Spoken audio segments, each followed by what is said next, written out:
Hello friends, this is R K Chaudhary from education target. मित्रों, आज हम जो बात करने जा रहे हैं, आज मैं कुछ नया टॉपिक तो नहीं पढ़ाने जा रहा, बट मुझे कुछ कॉल्स आए थे कि सर आप जरा सीटेट के बारे में डिटेल्स बता दीजिए। क्लास तो बहुत अच्छी है और थोड़ा सा आप डिटेल्स बता देते तो ज़्यादा बेस्ट रहेगा कि सीटेट के बारे में उनको ये भी नहीं पता होता बहुत लोगों को कि कितने मार्क्स के क्वेश्चन आते हैं, टाइम टेकन कैसे करना है, मतलब किस तरीके से क्वेश्चन को जल्द से जल्द करके बाहर निकलना है, क्या उसके रूल्स रेगुलेशन हैं, क्वालिफाइंग टिप्स क्या है, सिलेबस क्या होता है। बहुत सारे मतलब क्वेश्चंस स्टूडेंट्स के मन में है, जिस कन्फ्यूजन को आज हम दूर करने जा रहे हैं। तो चलिए मित्रों, आज का क्लास हम स्टार्ट करने जा रहे हैं। तो आगे बढ़ने से पहले चैनल को लाइक और सब्सक्राइब कर दीजिएगा। तो चलिए आज का क्लास हम स्टार्ट करते हैं। सबसे पहले मैं बता दूं कि सीटेट बोले तो सेंट्रल टीचर एलिजिबिलिटी टेस्ट, केंद्रीय शिक्षक पात्रता परीक्षा। इस एग्जाम को सीबीएसई साल में 2 बार आयोजित करती है, 6-6 महीने पर। और अब सबसे बड़ा सवाल यह है कि इसमें कौन से कैंडिडेट बैठ सकते हैं। तो मैं आपको बता दूं, जिन्होंने बीएड और डीएलएड कर रखा है। अब बीएड कौन कर सकते हैं? तो जिन्होंने ग्रेजुएशन कर रखा है, उसके बाद 2 साल के कोर्स होते हैं बीएड, आप वो कर लें। या नहीं, टीचिंग लाइन में अगर करियर बनाना चाहते हैं तो जिन्होंने +2 कर रखा है उनके लिए बेस्ट है कि वो डीएलएड कर लें, 2 साल का कोर्स वो भी है। लेकिन अब कुछ रूल्स चेंज हुए हैं। अब तो ऐसा कोर्स आ गया है कि आप 4 साल में ग्रेजुएशन के साथ बीएड कर सकते हैं, जैसे बीएससी बीएड, मतलब इस टाइप का इंटीग्रेटेड कोर्स आया है। हम लोगों ने तो ग्रेजुएशन के बाद बीएड किया था। तो चलिए, इसमें सीटेट एग्जाम कौन देगा? तो मैंने आपको बता दिया कि जो बीएड और डीएलएड किए रहेंगे वही देंगे। एलिजिबिलिटी क्राइटेरिया,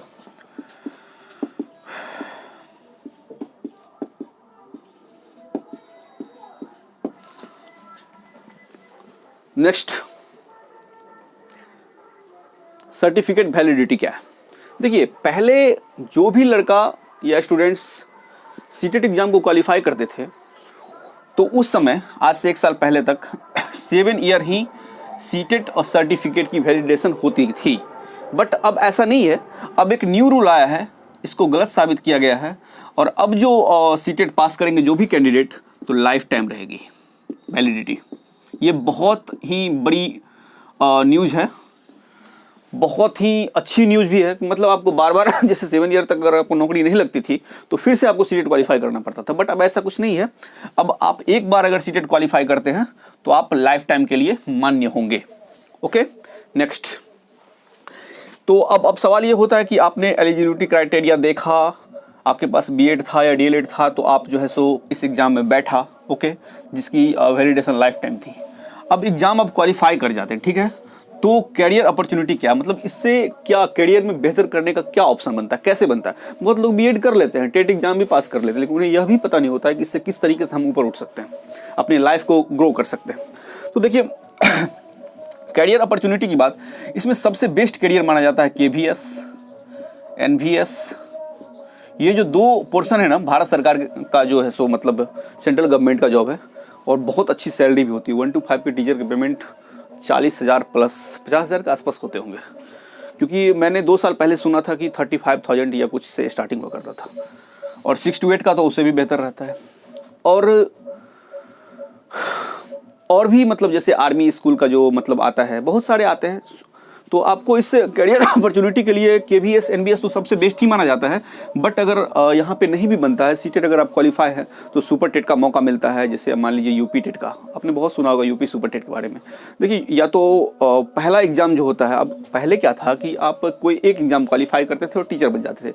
अब 2 एग्जाम कर दिया है, 1+2 एज अ प्री मेन। समझ लीजिए, प्री में क्या हुआ, मान लीजिए यूपी टेट में, यूपी में मुझे टीचर की बहाली करनी है।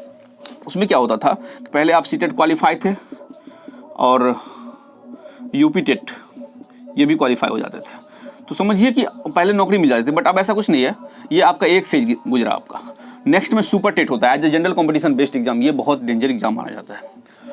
तो यहाँ पे क्या है कि आपको तौल के रख देगा बहुत अच्छे से, क्योंकि बेहतर नॉलेज इसलिए कहा जाता है कि आप किसी भी चीज़ को डीप स्टडी करेंगे ना तो कभी मात नहीं खाएंगे, और शॉर्टकट करेंगे लाइफ में तो कभी भी आप जल्दी सक्सेस नहीं हो पाएंगे, और सक्सेस होंगे भी तो काफ़ी ज़्यादा मशक्कत दिक्कत का सामना करना पड़ सकता है। तो इसलिए कहते हैं कि जो भी स्टडी कीजिए आप डीप स्टडी कीजिए, शॉर्टकट लाइफ में कुछ नहीं होता। तो सुपर टेट मतलब KVS NVS और साथ साथ मुझे सुपर टेट का बेस्ट ऑप्शन मिलता है करियर बनाने के लिए, तब आप क्वालिफाई करते हैं। बिहार में देख लीजिए, हर एक राज्य का अलग अलग रूल्स होता है कि बिहार में क्या है, अभी जो जैसे बहाली हो रही है 1 2 5 6 2 8 में, तो उसमें जो बंदा बिहार टेट पास है या CTET पास है वो आ जा रहा है। बट अब ये रूल बदलने जा रहा है। जैसे आप STET देख लीजिए, पहले STET का एग्जाम जो हुआ करता था तो आप STET क्वालिफाई कीजिए, फिर से आपके 10th 12th ग्रेजुएशन BEd के मेधांक बनेंगे, मेरिट लिस्ट बनेंगे, वहाँ पर आपका परसेंटेज रिकॉर्ड देखा जाएगा, उसके बाद आपका चयन किया जाएगा। जैसे DSSB अभी जो है सॉरी दिल्ली गेस्ट टीचर अभी जो आई हुई है सेम उसी तरीके से, बट अब रूल्स बदलने जा रहे हैं क्योंकि कैंडिडेट की भरमार लग रही है, कंपटीशन होने जा रहा है, तो स्वाभाविक सी बात है कि अब आपको डेप्थ नॉलेज की आवश्यकता है। ठीक है, तो हम आगे बढ़ते हैं फ्रेंड्स। ये तो अपने करियर अपॉर्चुनिटी के रूप में देखा, KVS NVS और मतलब सुपर टेट वगैरह क्वालिफाई करने का बेस्ट ऑप्शन मिलता है। सिलेबस की बात देखिए, सिलेबस, इसमें सिलेबस की एक बहुत बड़ा यही चीज़ समझना है सीटेट के मतलब एग्जाम के बारे में कि ये बहुत बड़ा रोल। देखिए 2 टाइप का पेपर होता है इसमें, पेपर 1 और पेपर 2। पेपर 1 में BEd वाले बैठते हैं और पेपर 2 में DLED वाले बैठते हैं। अब देखिए BEd वाले जो भी बैठते हैं, अगर पेपर 1 क्वालिफाई करते हैं सीटेट में तो वो 6 to 8 के टीचर बनने के योग्य हो जाएंगे, और DLED वाले जो सीटेट क्वालिफाई करते हैं वो 1 to 5 के शिक्षक बनने के योग्य हो जाएंगे। अब देखिए, अब यहाँ पे सिलेबस क्या होता है, सिलेबस को भी हम थोड़ा सा जिक्र कर देते हैं। देखिए सिलेबस दोनों का सेम होता है, बोथ आर इक्वल, बट आपको मैं एक बात बता दूं, पेपर 1 पेपर 2 सिलेबस तो सेम ही हो गया, किस टॉपिक से क्वेश्चन आते हैं वो मैं आपको बता दूं। चैनल को मित्रों सब्सक्राइब कर लीजिएगा। देखिए पेपर 1 ये मान लीजिए BEd वाले के लिए है, इसमें पहला रहेगा CDP से क्वेश्चन आएगा 30। CDP बोले तो child development and pedagogy, 30 marks के क्वेश्चन आएंगे। दूसरा देखिए, इसमें यहाँ पे समझने वाली बात यह है कि जो लड़का मैथ साइंस से है तो उसके लिए मैथ साइंस के क्वेश्चन आते हैं 60 मार्क्स के, मतलब 30। या जो लड़का SST से है उसके लिए भी 30 + 30 60 मार्क्स के क्वेश्चन यहाँ आते हैं। ठीक है, मतलब मैथ वाला लड़का है वो ये लेगा, क्वेश्चन दोनों रहेंगे आपके पास अवेलेबल, लेकिन आपको सेलेक्ट वही करना है। और SST वाले जो है सो ये लेंगे, मतलब जो लड़का हिस्ट्री से ग्रेजुएशन किया है, ज्योग्राफी से किया है, उन्होंने BEd किया है तो वो इस पेपर को चूज करेंगे। और जो लड़के फिजिक्स से मैथ से मतलब ग्रेजुएशन किया है, ऑनर्स किया है, उन्होंने उनको जो है सो ये पोर्सन चूज करना होता है। मतलब 60 मार्क्स का ये हो गया, ये SST वाले के लिए, ये मैथ वाले के लिए। और तीसरा कंडीशन होता है लैंग्वेज 1 और चौथा कंडीशन होता है लैंग्वेज 2। लैंग्वेज 1 में क्या है कि अगर कोई आप एक लैंग्वेज आपको सेलेक्ट करने का मौका मिलेगा, 21 लैंग्वेज का ऑप्शन मैंने देखा था, अब बढ़ गया होगा, बढ़ते घटते रहता है। तो उसमें आप जैसे मान लीजिए यहाँ पर किसी बंदे ने हिंदी लिया, हिंदी लैंग्वेज, ये भी 30 मार्क्स के रहेंगे। और लैंग्वेज 2 में भी वही 20-22 लैंग्वेज रहेंगे, आपको उसमें से कोई एक सेलेक्ट करना है, ये भी 30 मार्क्स करेंगे। देखिए स्कोर करने के लिए ये दोनों बहुत बड़ा गेम खेल देता है एग्जाम में, अगर आप चाहें तो यहाँ से बेहतर स्कोर कर सकते हैं। अब लैंग्वेज में भी थोड़ा सा एक समझने वाली बात ये है, अगर आप यहाँ हिंदी ले लिए तो यहाँ हिंदी नहीं ले सकते हैं, या आपने यहाँ इंग्लिश ले लिया तो यहाँ भी इंग्लिश नहीं ले सकते। बोथ आर इक्वल नहीं होना चाहिए, मतलब दोनों अलग अलग होना चाहिए, डिफरेंट लैंग्वेज आपको लेने होंगे। ओके, अब देखिए एग्जाम क्वालिफाई कितना नंबर का पहला एग्जाम हुआ वो देखते हैं। 30, 60, 90, 30, 120, 30, 150, 150 क्वेश्चन आपको पूछे जाएंगे। समय कितना दिया जाएगा तो 150 मिनट, मतलब 1 मिनट का एक क्वेश्चन। अब आपको लग रहा होगा कि बहुत तो ईजी है, रेलवे SSC ये सब में जो क्वेश्चन आते हैं तो वो तो 90 मिनट में 100 क्वेश्चन दिए जाते हैं, 120 क्वेश्चन दिए जाते हैं। यहाँ तो आपको 150 दे दिया भैया, वो बात नहीं है।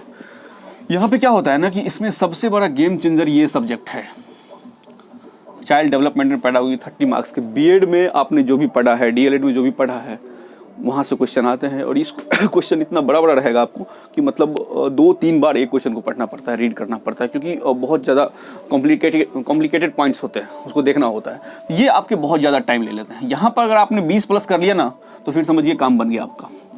अब देखिए मैथ साइंस, अब आपको लग रहा होगा कि मैथ तो 30 मार्क्स का है, साइंस भी 30 मार्क्स का है, 30 मार्क्स का। मैथ तो मैं बहुत अच्छा कर लूँगा, मेरा अगर बहुत अच्छा मैथ नहीं, ऐसा नहीं है। यहाँ पे क्या हो जाता है, ये 2 पार्ट में बढ़ जाता है, 15-15, 30 मार्क्स है ना, 15-15 में बढ़ जाता है। 15 क्या होता है, देखिए अगर आप बहुत अच्छा मैथ जानते हैं 10 तक या 12 तक, तो आप 15 मार्क्स में ही रह जाएंगे। फिर 15 मार्क्स का मैथ पेडागोगी होता है। ऐसे पूछेगा, एक गणित शिक्षक के रूप में आपकी क्या भूमिका है, option A, option B, option C, option D. Language based math रहेंगे 15, और मैथमेटिकल जो आपने 10 तक पढ़ा है वो मैथ रहेंगे 15, तब मिलाकर 30 होता है। तो अगर आपको ऐसा लगता है कि मेरा मतलब 10 तक का मैथ बहुत अच्छा है तो मैं आपको 30 में बहुत अच्छा कर लूँगा, तो ये आपका गलतफहमी है। आपको मैथमेटिक्स पेडागोगी मतलब मैथ्स पेडागोगी भी पढ़ना होगा। उसी तरह साइंस पेडागोगी भी होता है, 30 मार्क्स का साइंस है ना, तो 15 मार्क्स का मतलब आपका साइंस रहेगा जो क्लास 10 तक आप पढ़े हैं। लेकिन उसके बाद जो 15 मार्क्स के क्वेश्चन रहेंगे वो साइंस पेडागोगी रहेंगे, मतलब एक विज्ञान शिक्षक के रूप में आपकी क्या भूमिका है, इस टाइप से क्वेश्चन आएंगे, लैंग्वेज बेस्ड क्वेश्चन। तो 15-15 यहाँ हो गया, वो पेडागोगी बेस्ड क्वेश्चन, वो चीज़ बहुत बड़ा रोल खेलता है जिसको लोगों को नहीं पता होता है। अब देखिए यहाँ पर मान लीजिए मैंने हिंदी लिया, लोग तो सोचते हैं कि जिनकी हिंदी अच्छी है वो तो सोचेंगे 30 में 30 कर लूँगा। तो आपको ये जान लेना चाहिए यहाँ भी 15-15 का गेम हो जाता है। क्या, तो 15 मार्क्स के हिंदी पेडागोगी और 15 मार्क्स के आपने 10 तक जो हिंदी पढ़ा है। यहाँ पर भी इंग्लिश लिया तो 15 मार्क्स की इंग्लिश पेडागोगी और 15 मार्क्स के जो आपने 10 तक इंग्लिश पढ़ा है। यही चीज़ समझने वाली बात है। अब देखिए कितना बड़ा और निचोड़ में निकाल कर रखता हूँ सीटेट निकालने वाले। सीटेट का एक बेस्ट ट्रिक है, ये ब्रह्मास्त्र दे रहा हूँ मैं आपको। 30 मार्क्स जो आएंगे ये आप बीएड में जो आपने चाइल्ड डेवलपमेंट में पेडागोगी पढ़ा, वो ये मैथ में सिर्फ मैथ 15 मार्क्स का था, बाकी 15 मार्क्स का मैथ पेडागोगी था। तो 15 नंबर ये हो गया, यहाँ पे लिखते हैं 30 नंबर सीडीपी का। हम सिर्फ पेडागोगी की बात कर रहे हैं, मैथ में 15 नंबर मैथ पेडागोगी का। चलिए फिर साइंस में 15 नंबर मैथ पेडागोगी का, सॉरी साइंस पेडागोगी का। उसके बाद लैंग्वेज हिंदी में आए, हिंदी में तो हिंदी में जरूर थोड़े 30 मार्क्स का हिंदी मतलब 10th वाला पूछ देगा, नहीं, 15 मार्क्स का जो हिंदी रहेगा वो आपका हिंदी पेडागोगी रहा। ठीक है, हिंदी का जो मतलब जैसे चाइल्ड डेवलपमेंट पेडागोगी है ना बीएड का सिलेबस, तो वही शिक्षा शास्त्र से क्वेश्चन रहेगा। और इंग्लिश में क्या है कि 15 मार्क्स का इंग्लिश पेडागोगी रहेगा। मतलब कितना मार्क्स हुआ देखिए, 30, फिर 30, 60, 90,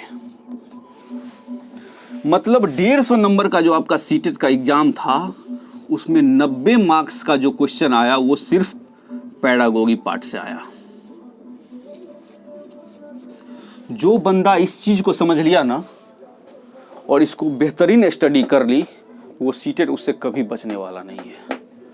अब रेस्ट जो +60 होता है ना, तब ना ये 150 पूरेगा। तो ये 60 क्वेश्चन जो है सो आपका 10th बेस्ड था। तो लोग समझते हैं कि 10th बेस्ड तो मुझे अच्छा से आता ही है, पढ़े ही हुए हैं, आराम से कर लेंगे। भैया वो बात नहीं है, मेन गेम 90 मार्क्स का है। और ये 90 मार्क्स जो आपने बीएड में आपका सिलेबस है, अब पेपर 2 में भी जाइएगा डीएलएड वाले के लिए यही रहेगा, लेकिन उसमें थोड़ा ये इसका जो लेवल है वो चेंज हो जाता है। उसके अकॉर्डिंग पूछेगा, 1 to 5 के टीचर के अकॉर्डिंग पूछेगा। बीएड वाले में 6 to 8 के टीचर के अकॉर्डिंग पूछेगा। चीज सब्जेक्ट यही रहेंगे, बस चेंज क्या हो जाता है तो क्वेश्चन का पैटर्न। तो आपको मतलब सीटेट एग्जाम अगर क्वालिफाई करना है तो 90 मार्क्स मतलब बीएड का जो सिलेबस है, जितनी सारी बुक दी हुई है शिक्षा मनोविज्ञान की, तमाम बुक को डीपली स्टडी करना पड़ेगा, तभी आप सीटेट एग्जाम में बेहतर परफॉर्मेंस कर जाएंगे। नहीं तो जिंदगी भर रोते रहेंगे कि 5 नंबर से छूट गया, 10 नंबर से छूट गया, 8 नंबर से छूट गया। कहिए क्यों? क्योंकि आपको ये तो सबका तैयारी है, 10th तक का जो भी जनरल कंपटीशन वाले बच्चे होते हैं जनरली इधर आजकल फोकस करने लगे। यहाँ तो हमने देखा है कि बीटेक करने के बाद भी बीएड की ओर आ रहे हैं, मतलब इतना अच्छा क्रेज बढ़ता जा रहा है टीचिंग का। तो ये जो पोर्शन है ये तो सबका है। यहाँ से वो क्या करते हैं कि 40-50 आराम से कर लेते हैं, रेस्ट इसमें तुक्का भी उनका काम कर जाता है क्योंकि निगेटिव होता नहीं है। तो ऐसे करके वो 70-75 तक पहुँच जाते हैं। फिर कहते हैं कि मेरा 5 नंबर से छूट गया, 10 नंबर से छूट गया, 8 नंबर से छूट गया। भैया देखिए, और हाँ, क्वालिफाइंग कटअप क्या होता है, इसका सीटेट का कटअप फिक्स होता है। जनरल के लिए 90 और ओबीसी एंड SC SC इसके लिए 82.50 होता है। लेकिन इसमें 1 मार्क्स के क्वेश्चन आते हैं तो पॉइंट की कोई जरूरत नहीं है, 82 पर भी सीटेट क्वालिफाई कर देता है। ये आपको सर्टिफिकेट दे देगा जो कि जिंदगी भर के लिए मान्य हो जाता है। ठीक, आज तक जो बिहार सरकार मतलब बहाली करवा रही थी, इसके अकॉर्डिंग डायरेक्ट इसके मार्क्स पे ही करवा देती थी, लेकिन अब रूल चेंज हो गया। अभी भी बिहार में STT का एग्जाम हुआ है। तो पहले क्या था ना कि आप सीटेट का क्वालिफाई किए सीटेट का marks 10th 12th graduation BEd सबका मार्क्स जोड़ते हुए एक पैनल बनाया जाता था और आपको नौकरी दे दी जाती थी। बट अब ये रूल बदल गया है। अगर आप सोचते हैं कि मैं 90 मार्क्स ले आऊँ, मैं 82 मार्क्स ले आऊँ, मैं नौकरी के लिए सेफ हो जाऊँ, तो ये आपका सोचना गलत है, क्योंकि अब भयंकर कंपटीशन होने जा रहा है, लड़के बहुत मात्रा में आ रहे हैं। ठीक है, तो अब वो वाली बात नहीं है। इस एग्ज़ाम को भी अब as a bank, railway, SSC के अकॉर्डिंग मतलब सबके समानता इक्विवेलेंट किया जा रहा है। मतलब एग्ज़ाम का जो पैटर्न आ रहा है, अब आप ये जो सोच रहे होइएगा कि इसी से काम बन जाएगा, तो ऐसा कुछ नहीं है। कभी भी एग्ज़ाम में बैठना है तो आपको 120 प्लस सोच के ही बैठिएगा, अदरवाइज मत बैठिएगा। क्योंकि आप इस सर्टिफिकेट लेकर क्या कीजिएगा, इस सर्टिफिकेट का कुछ नहीं कर पाइएगा। अगर आप 120 सोचिएगा ना, 110 के आसपास पहुंचिएगा, 130 जाइएगा, 10 नंबर आगे या 10 नंबर पीछे। लेकिन आप चाह रहे हैं कि इसी से काम बन जाए, तो ऐसा कुछ नहीं। अभी बिहार में जो एसटीटी का एग्जाम हुआ है, तो अब रूल बदल दिया गया है कि अब पहले वाले मेगा सूची मार्क्स नहीं जोड़े जाएंगे। पहले क्या होता था कि मेरिट लिस्ट को बना दिया गया, वही मैंने बताया ना कि सीटेट के मार्क्स को जोड़ दिया जाता था 10th 12th ग्रेजुएशन बीएड के साथ, उसके बाद पैनल निकाल दिया जाता था। एज फॉर एग्जाम्पल अभी भी दिल्ली गेस्ट टीचर जिस तरह से बहाली ले रही है, बट अब ये रूल चेंज हो गया है। बिहार एसटीटी में अभी क्या हुआ है सो देख लीजिए, सुन लीजिए, कितनी कमाल की बात है। बिहार बोर्ड अध्यक्ष का कहना था कि मैं जो अब बहाली करूंगा उसमें अगर मान लीजिए मेरे यहाँ से यहाँ तक 1 2 3 समथिंग 150 लड़के बैठे, और अगर मेरे पास 3 ही सीट है तो मैं ऊपर से 3 बंदा सेलेक्ट कर लूँगा और बाकी को बाहर का रास्ता दिखा दूंगा। अभी 30,000 सीट आई हुई है जिसका एग्ज़ाम हो चुका है एसटीटी में। उन्होंने साफ शब्दों में कह दिया है कि मुझे 30,000 बच्चे ही चाहिए, भले 2.5 लाख बैठते हैं तो उसमें बाकी बच्चों को 30,000 छोड़कर रेस्ट को बाहर का रास्ता दिखा दिया जाएगा। ये बहुत बड़ी बात है। तो अब जो आप सोच रहे हैं कि जो मैं कटअप क्वालिफाई कर जाऊँ और मैं ये बेहतर कर जाऊँ, तो ऐसा कुछ नहीं होता है। आपको डीपली स्टडी करने होंगे। जितनी डीप स्टडी करेंगे उतना बेहतर आपका कॉन्फिडेंस जगेगा, और जैसे ही कॉन्फिडेंस जगेगा आप एग्ज़ाम क्वालिफाई कर जाइएगा। इसलिए अपना मोटिवेशन कभी लूज मत होने दें और हमेशा डीपली स्टडी करने की कोशिश करें। देखिए कैटेगरी के बारे में मैंने बता ही दिया है आपको, साल में 2 बार एग्जाम भी आयोजित किए जाते हैं। तो इतनी चीज़ें मुझे आपको बतानी थी। और हाँ, 2-3 नई बातें। अब देखिए, अब ये तो बिहार का मैंने आपको बताया। अब 1 to 5 और 6 to 8 का भी बिहार में बहाली होगा, तो मेरे ख्याल से आने वाले समय में ये जो क्राइटेरिया है इसको आप भूल जाइएगा। हो सकता है कहीं इसी में वो एसटीईटी की तरह कर दे कि मतलब अगर मेरे पास जितना सीट है ऊपर से बंदे उठा लूँगा और बाकी नीचे वालों को बाहर का रास्ता दिखा दूंगा। तो 10th 12th ग्रेजुएशन मार्कशीट वाला जो सिस्टम था, आप उसको हटा के चले, अपने अंदर कॉन्फिडेंस जगाएं और किसी भी कॉम्पिटिशन एग्जाम में बैठे तो आप कोशिश कीजिए कि 150 का एग्जाम है तो 120 प्लस करें, क्योंकि आप जो है सो मेरिट बेस्ड कर दिया ना। जैसे बिहार में एसटीटी मेरिट बेस्ड किया, इसी तरह आप सुपर टेट में जाएंगे तो वहाँ भी यही चीज़ देखने को मिलेगा। जैसे यूपी टेट, पहले क्या होता था कि भैया आप सीटेट क्वालिफाई हैं या यूपी टेट क्वालिफाई हैं तो आपका जॉब लग जाता था। बट अब क्या हुआ है, इसको क्वालिफाई करने के बाद एक फिर से सुपर टेट क्वालिफाई करना पड़ेगा। जैसे मान लीजिए आपको बताया था ना मैंने, कैरियर अपॉर्चुनिटी में केंद्रीय विद्यालय नवोदय विद्यालय संगठन में आपको टीचर बनने का बेहतरीन मौका मिलता है। वहाँ पे क्या था कि पहले आप सीटेट पास करके आइए, तब इसका फॉर्म भरिए KBS NBS का, केंद्रीय विद्यालय नवोदय विद्यालय का, और फिर वो एग्जाम लेगी। आज मान लीजिए वही सुपर टेट है, उसको क्वालिफाई करने के बाद फिर आपका इंटरव्यू होता है, तब जाकर आपको जॉब सुनिश्चित की जाती है। लेकिन बेस्ट करियर के तौर पर देखा जाता है KBS और NBS को। तो मित्रों, मुझे नहीं लगता है कि कुछ टॉपिक्स इसमें छूटे होंगे। सेम पेपर 1 के अकॉर्डिंग पेपर 2 भी रहता है। उसका मतलब 6 to 8 का लेवल थोड़ा हाई रहता है, 1 to 5 का लेवल थोड़ा कम रहता है। तो मतलब आपको पेडागोगी बहुत बेस्ट तरीके से पढ़ने होंगे। बीएड और डीएलएड के बुक को बहुत अच्छे तरीके से रीड करने होंगे, तब जा करके आपको ये जो 90 वाला पोर्शन था, यहाँ पे आप कम से कम कोशिश कीजिए कि मैं इसमें 70 प्लस स्कोर कर लूँ, और फिर यहाँ से तो 40 आएंगे, तब जा करके आप 100 क्रॉस करेंगे। तो आप, उम्मीद है कि आज का क्लास आप बहुत बेहतर तरीके से समझे होइएगा। थैंक यू, धन्यवाद, जय हिंद, जय भारत।